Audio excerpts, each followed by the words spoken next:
Bharat Nepal border से विदेशी पक्षी का शिकार करने वाले 2 शिकारी युवक एयर गन और टेबलेट के साथ गिरफ्तार।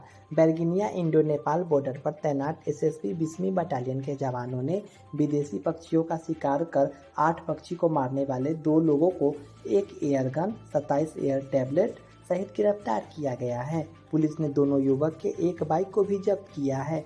दोनों शिकारी युवक की पहचान पूर्वी चंपारण जिले के ढाका थाना अंतर्गत चंद्रवारा गांव निवासी वकील अहमद के पुत्र शहबाज खान तथा मुजीबुर रहमान के पुत्र सैफ अली खान के रूप में हुई है।